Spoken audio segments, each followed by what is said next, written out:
Hello students, welcome back. Good morning to all of you. Myself Amit Jala from Mahasapura School. Today in this video I will continue subject OC of standard 12. Chapter number 6, directing. First one, I start with meaning and definition of directing. Directing is that execute function of guiding and observing subordinate. Subordinate को guidance देना और उसके ऊपर watch रखना, that is called direction. यानी कि अपने नीचे के स्टाफ मेंबर को गाइड करना और उसके ऊपर वॉच रखना, उसे कहते हैं डायरेक्शन। आज हम इस वीडियो के अंदर टोटल 2 क्वेश्चंस कंप्लीट करने वाले हैं। First one is characteristics of directing and importance of directing. Start with first one is goal oriented. The purpose of directing is to guide and motivate the employees which lead to achievement of business objective। इसका main purpose क्या है? Business का objective achieve करना, employees को guide करके objective तक पहुंचना, ये है इसका मेन पर्पस। यानी कि इसीलिए कहा गया है कि directing is a goal oriented activity. Second one is function at every level of management. Directing यानी कि गाइडेंस हर एक लेवल के अंदर जरूरी है। टॉप लेवल के अंदर जरूरी है, मिडल एंड बॉटम लेवल, तीनों के तीनों लेवल के अंदर डायरेक्टिंग जरूरी है। अगर आप डायरेक्टिंग करोगे यानी कि गाइडेंस दोगे तो ऑटोमेटिकली आपके फंक्शंस जो है वो कंपनी के अंदर इजीली हो पाएंगे और इससे आपके कंपनी का ऑब्जेक्टिव भी इजीली अचीव हो पाएगा। Third one is continuous process. Directing is a continue process. क्यों? As a long business activity will continue. अगर बिजनेस को लॉन्ग टाइम तक कंटिन्यू रखना है तो बिजनेस के अंदर लॉन्ग टाइम तक फंक्शंस भी होंगे, तो उसे कंटिन्यू रखने के लिए एम्प्लॉइज को जो है डायरेक्टिंग प्रोवाइड करना जरूरी है, गाइडेंस प्रोवाइड करना जरूरी है। किसके लिए? फंक्शंस क्या है, प्रोसीजर, इंटरप्रिटेशन ऑफ पॉलिसी, इस सब के लिए डायरेक्टिंग करना जरूरी है। जब तक कंपनी चालू है तब तक आपको डायरेक्टिंग तो करना ही पड़ेगा, इसीलिए कहा गया है directing is a continuous process. Fourth one is observation of function. Directing क्या है? One type of observation function है। The purpose of directing is see that employees are work as per the direction given to them और not. Direction यानी कि employees के ऊपर watch रखना है। हमने जो डायरेक्शन प्रोवाइड किया है, गाइडेंस दी है, उसी के अकॉर्डिंग एम्प्लॉइज काम करते हैं कि नहीं करते हैं, तो ये देखना है, यानी कि directing. Directing is not a merely the process of guiding giving the order, but it's process of observing whether work is done as per order or instruction or not। हमने जो अपने एम्प्लॉइज को ऑर्डर दिया था, instruction दिया था, उस instruction के साथ काम करते हैं या नहीं, उसे देखना है, यानी कि direction. Next one is wider scope. Direction का स्कोप जो है वो वाइडर है। क्यों? क्योंकि it is not a merely guidance advising to the employees. ये एडवाइजिंग प्रोवाइड करता है एम्प्लॉइज को, and but a manager has to provide understanding of decision to put effort for the implementation। Manager को company के अंदर कैसे decision लेना है, कैसे उसे पुट करना है, ये सब कुछ गाइडेंस प्रोवाइड करता है कौन? डायरेक्शन। तो इसीलिए डायरेक्शन का स्कोप जो है वो वाइडर स्कोप है। Six one is communication. Effective communication is a precondition to give order and guidance to the employees in direction। Direction से आप इफेक्टिव एंड प्रॉपर कोऑर्डिनेशन कर सकते हो एंड कम्युनिकेशन भी कर सकते हो।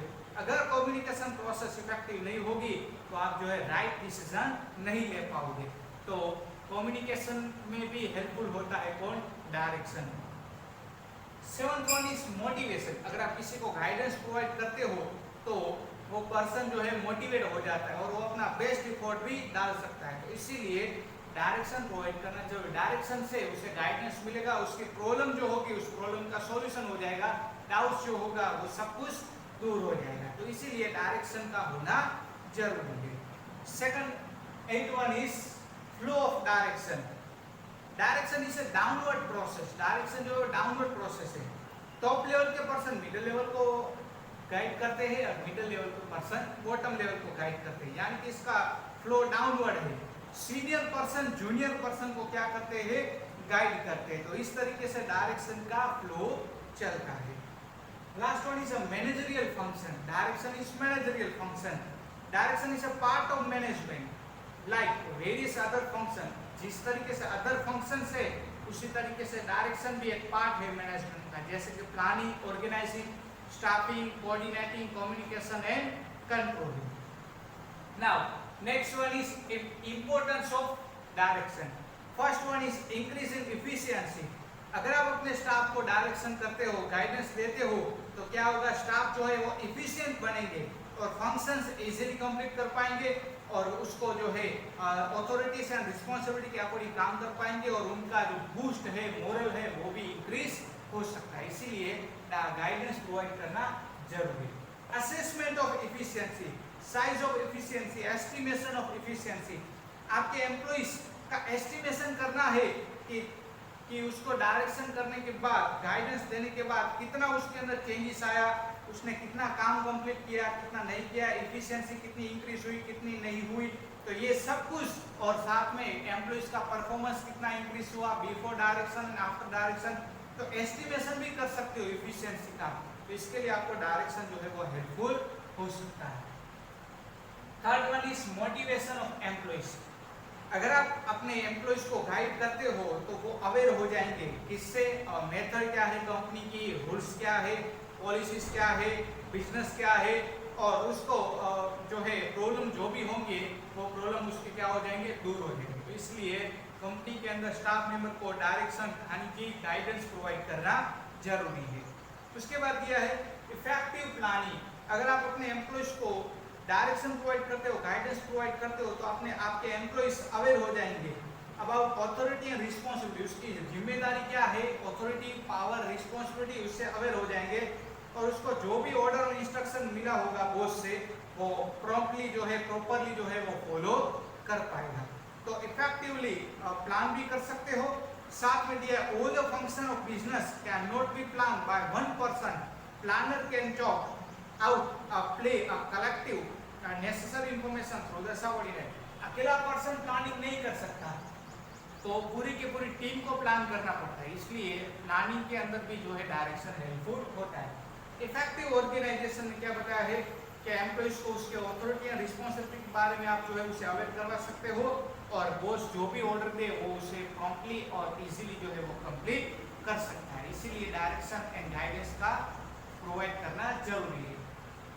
Sixth one is coordination and cooperation. Cooperation among employees can be maintained by the direction. Direction से आप cooperation भी maintain कर सकते हो and साथ में आप coordination भी maintain कर सकते हो। Employees के बीच cooperation और coordination दोनों ही increase होगा, किसके थ्रू, डायरेक्शन के थ्रू। गाइडेंस दोगे तो आपके एम्प्लॉइज टीम में काम करेंगे, कोई भी प्रॉब्लम अराइज नहीं होगी। Next one is function of control. Direction से आप अपने एम्प्लॉइज को एम्प्लॉइज को कंट्रोल में रख सकते हो। इससे जो मिस्टेक्स एंड इफोर्ट के चांसेस है वो क्या हो जाएंगे, रिड्यूस हो जाएंगे और वर्क आपका इजीली कंप्लीट हो सकता है, टारगेट के अकॉर्डिंग जो है कंप्लीट हो सकता है और उसमें आप कंट्रोल भी रख सकते हो। तो इसीलिए डायरेक्शन प्रोवाइड करना जरूरी है। उसके बाद ये इंक्रीज इन एसोसिएशन।